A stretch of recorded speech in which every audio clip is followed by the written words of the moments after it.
Jeff Hadley from Wake Tech. I'm the department chair of the Culinary Baking and Hospitality Management programs.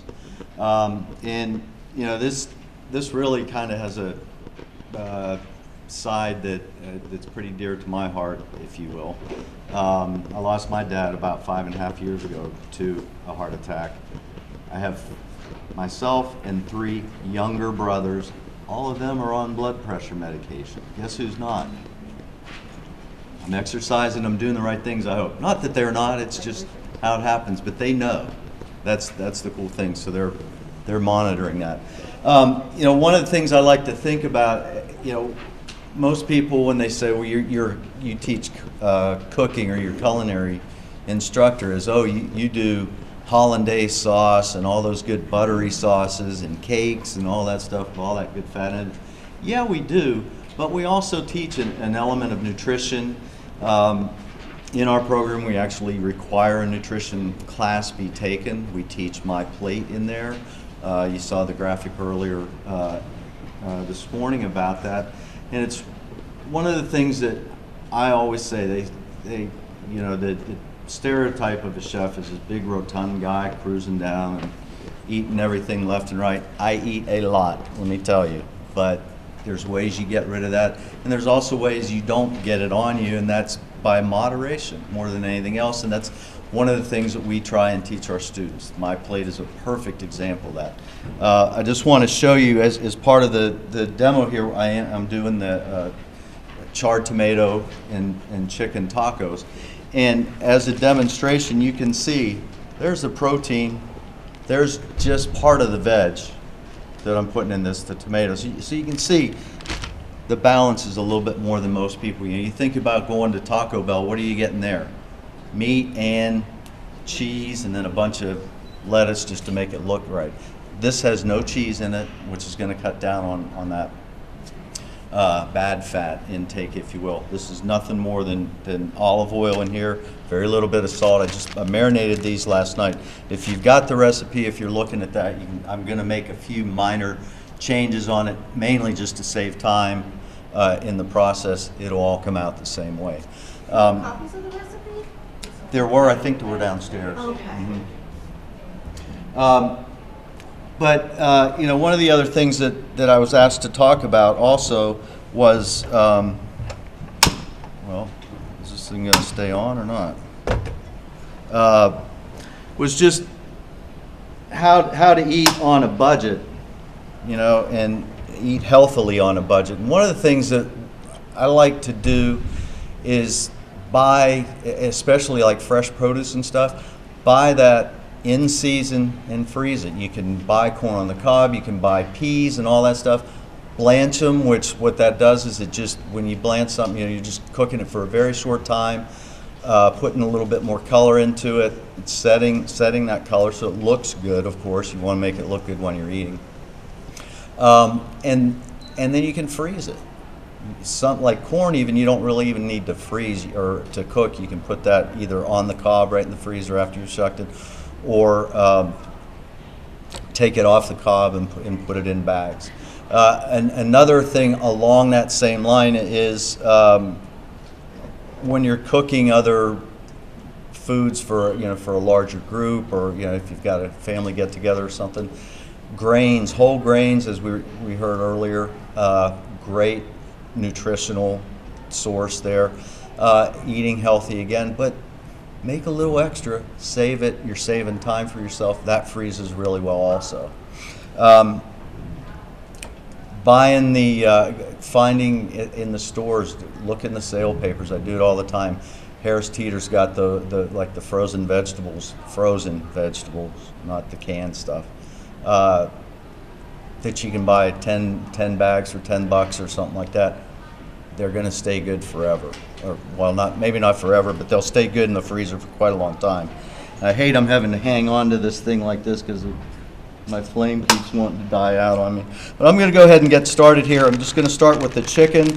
And as I said, I marinated this a little bit last night, just in some of the cilantro, a little bit of garlic, a little bit of the jalapeno, and then olive oil. No salt, no pepper. Well, a little bit of pepper, I won't lie.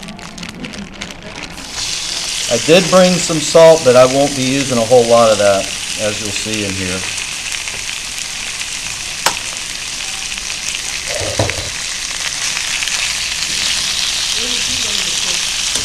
I went to a school in southern Indiana called Northwood University. I started cooking when I was about 4, from what I understand. Just hanging out with my mother and with my grandmother. And it was just always something I wanted to do. If I hadn't turned into a cook, I'd be an archaeologist. I don't know how that worked out, but that was another one of my things that I like to do, dig rocks and fossils and that kind of stuff. This took a lot less time and a lot less money to go through school to do than be going into something like that. So that's how that worked. I've been cooking professionally for nearly 40 years. When I say professionally, that means I've been working in commercial kitchens, dishwashing, prep cook, school, and then on to where I am now. Been a wait tech for about full-time, as far as full-time working for about 11 years, but I've been affiliated with the culinary program for 25 years. So, how many of you guys knew that we had a culinary program there? Most everybody? That's good. 15 years ago, I would ask that question and say, really? I didn't know that. It was amazing to me to know, to find out that we were one of the best kept secrets. And then came the Food Channel. And I think that changed a lot. And it's really, one of the things about that for us is it's made us be better cooks and be, I hate to say, more honest about what we're doing, but give you guys what you want instead of what we want you to have. And, one of the things is that nutritional side of it. So, this is just about ready. All I'm doing here, and again, with this portable burner, I don't get that nice color that I really like to get, but this should brown up really nicely. The other thing, what we did with the tomatoes here, and it kind of looks like puree because this time of year, of course, tomatoes aren't the best in the world. But you take these tomatoes and you put them in the pan that you're going to actually cook the chicken in and char them. You put them in with just a whole tomato. You can cut the core out of it, put them in the pan and just blacken them all the way around. Cast iron skillet works best. And you just want to get that nice char on the outside. You can see some black fleck in there. That's what that is. That's what that's from. And it's going to give this a little bit more of a smoky flavor. And just, again, without as much salt in it, you want to add as many flavors along the line as you can. So, the chicken's pretty well done here. I'm going to add this just to make a nice little sizzle here.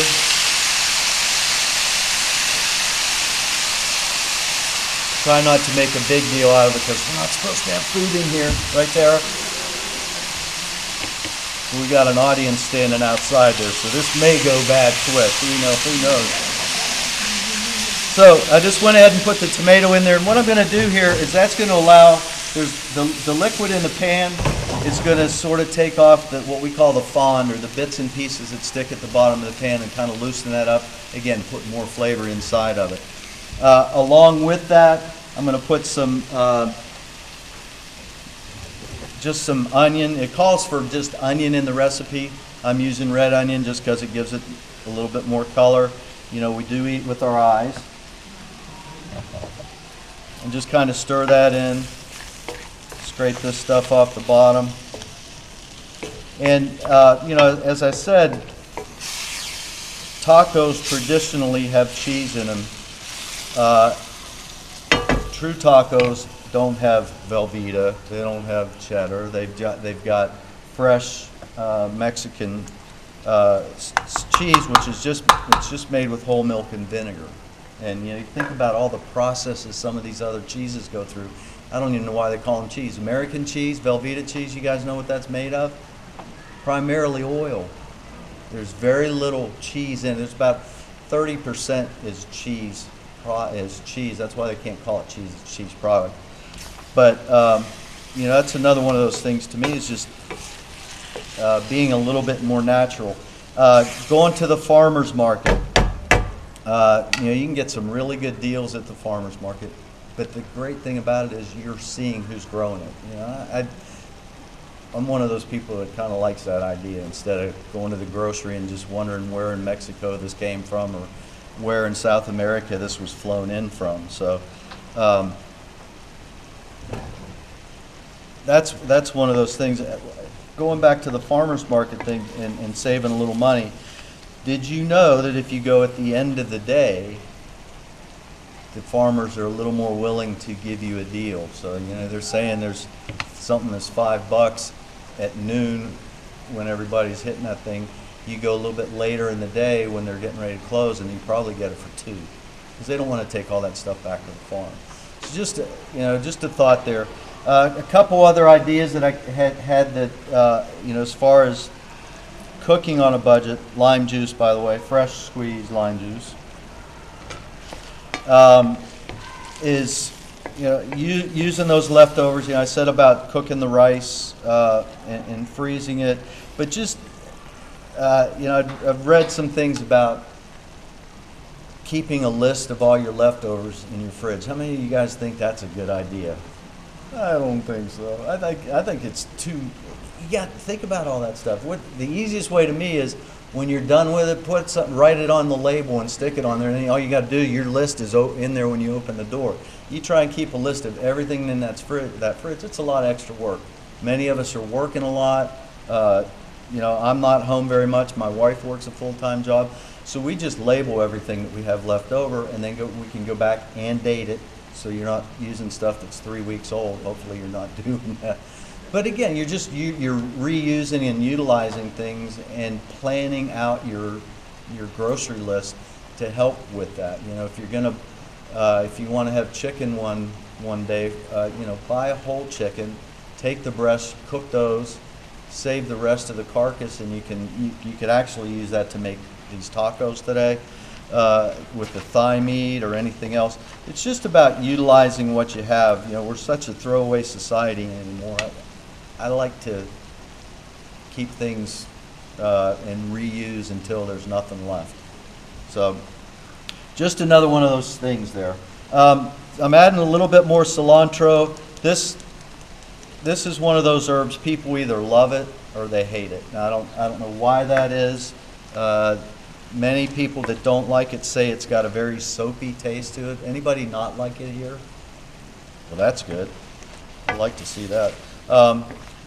But it was one of those things, again, that until I really started teaching and learning more, and I do learn as I teach, how good this stuff really is and what flavor it gives you. It's got that citrusy kind of, musty kind of taste to it, and it really just adds dimension, not just to Latin style dishes. You put it in Thai food, different Asian dishes uses it.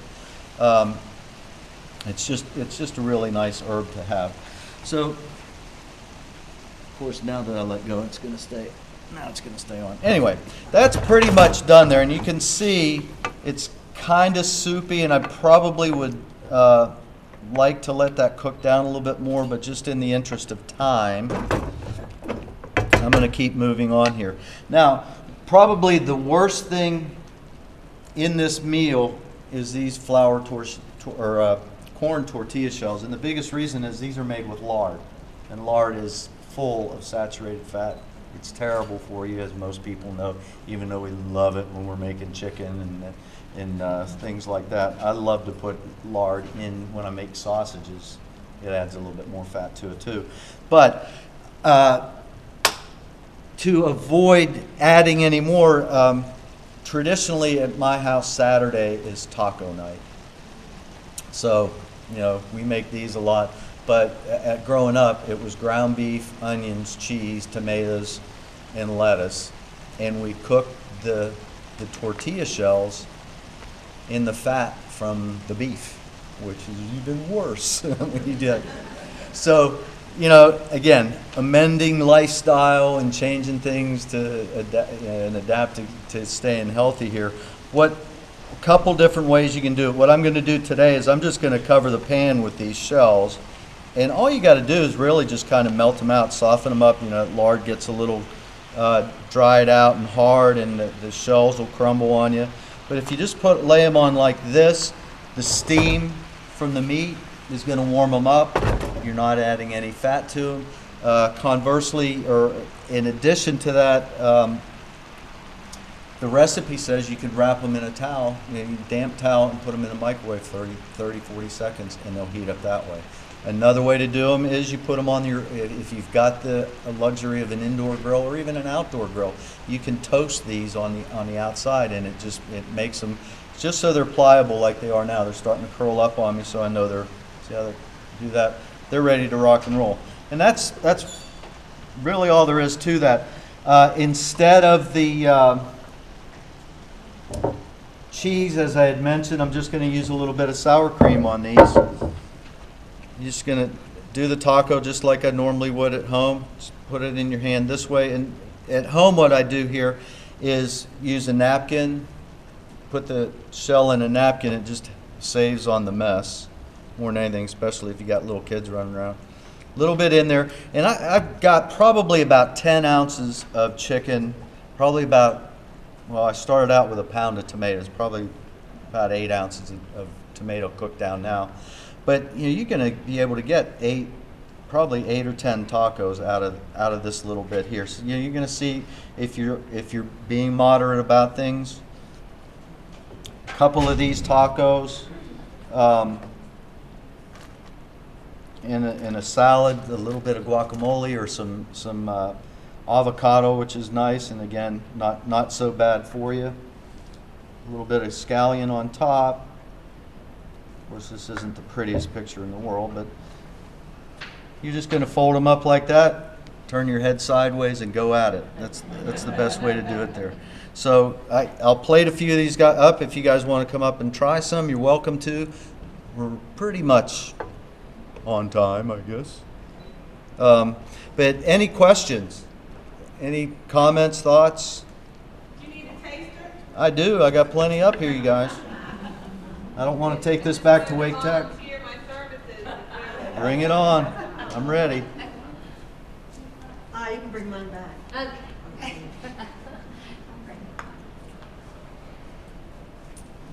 I don't have well, I do have some napkins around here somewhere. But don't be bashful if you want to. Have you tried using Greek yogurt instead of sour cream? It'll work, sure. Anything like that, even like baked potatoes. You always go out and they ask you if you want butter or sour or sour cream, and I just ask for sour cream. You got the fat, you got everything in there. The other way too, instead of getting the Greek yogurt, is better turn that mic down. You can drain regular yogurt, and it's almost the same thing, and cheaper.